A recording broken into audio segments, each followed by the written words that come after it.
नमस्कार, मैं प्रशांत और आप देखना शुरू कर चुके हैं द एचडी न्यूज। आप सभी जानते हैं बिहार के अंदर 4 विधानसभा सीटों पर उपचुनाव होना है और ऐसे में 13 तारीख को वोट डाले जाएंगे और उससे पहले आज शाम तक चुनाव के जो प्रचार हैं थम जाएंगे। उसके बाद जो भी होगा पब्लिक के हाथ में होगा। जो चारों विधानसभा है वहां की पब्लिक अपने एक विधायक को चुनेगी 1 साल के लिए। उसको लेकर जो है पार्टियों की तरफ से तैयारियां जो है वो पूरी कर ली गई है। जो चुनाव आयोग है उधर से भी तैयारियां जो है वो पूरी हो चुकी है। अब जनता के हाथ में बॉल है। अब जनता किसे बॉल थमाती है ये 23 नवंबर को पता चलेगा। यानी कि 13 नवंबर को वोटिंग होना और 23 नवंबर को मतगणना हो जाएगा।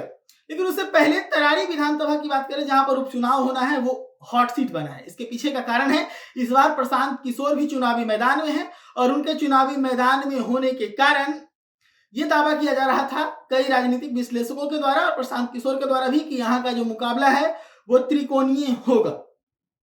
वहां से प्रशांत किशोर ने किरण देवी को उतारा है।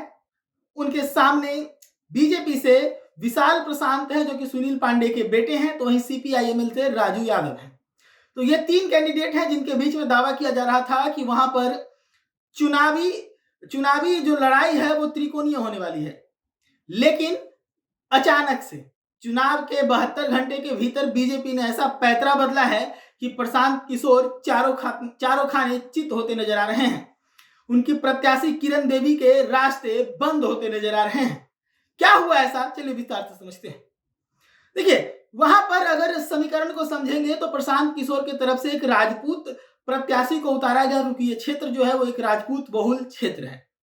लेकिन बीजेपी के पास कोई मजबूत चेहरा नहीं था। ऐसे में विशाल प्रशांत को उतारा क्योंकि विशाल प्रशांत वहां से सुनील पांडे के बेटे हैं और उनका दबदबा है क्षेत्र में, तो विशाल प्रशांत पे बीजेपी ने भरोसा जताया। और वहीं अगर राजद की बात करें तो राजद ने एक यादव कैंडिडेट को उतारा जो कि बीजेपी की तरफ से एक भूमिहार कैंडिडेट है।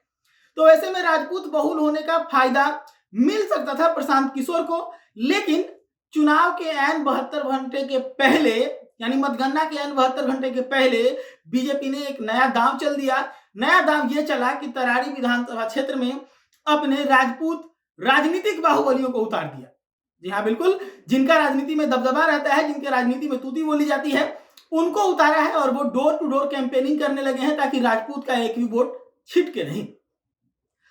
कन्हैया सिंह को उतार दिया गया है, आरके सिंह को उतार दिया गया है, नीरज कुमार बबलू को उतारा गया है। नीरज कुमार बबलू कैंपेनिंग कर रहे हैं और ये सभी बीजेपी के राजपूतों में अगर देखा जाए तो राजपूत वोट बैंक के बाहुबली हैं।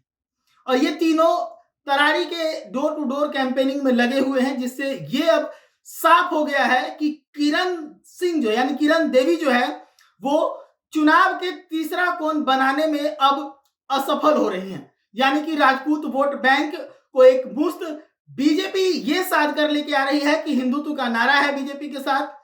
फॉरवर्ड वोटर्स बीजेपी के माने जाते हैं, तो भूमिहार कैंडिडेट को उतार रखा है तो भूमिहार का वोट मिल जाएगा और राजपूत के सभी जो पॉलिटिकल बाहुबली है उनको उतार रखा है तो राजपूत वोट बैंक भी इंटैक्ट हो गया। यानी कि जो तरारी विधानसभा सीट है इस वक्त बीजेपी के लिए एक सॉफ्ट कॉर्नर बन गया है। हॉट सीट होने के बावजूद ये सीट सॉफ्ट कॉर्नर बन गया है, जिसके बारे में अभी से 48 घंटा 50 घंटा पहले तक कहा जा रहा था कि बीजेपी के लिए बड़ी मुश्किल यहां से होने वाली है। तो ऐसे में सुनील पांडे के बेटे विशाल प्रशांत जो है वो यहां से मजबूती से आगे निकलते नजर आ रहे हैं। तो वहीं पर किरण देवी तीसरा कोण बनाने तक में सफलता नहीं मिली, जीत तो दूर की बात है। ऐसी तमाम खबरों के लिए जुड़े रहिए द एचडी न्यूज के साथ। धन्यवाद।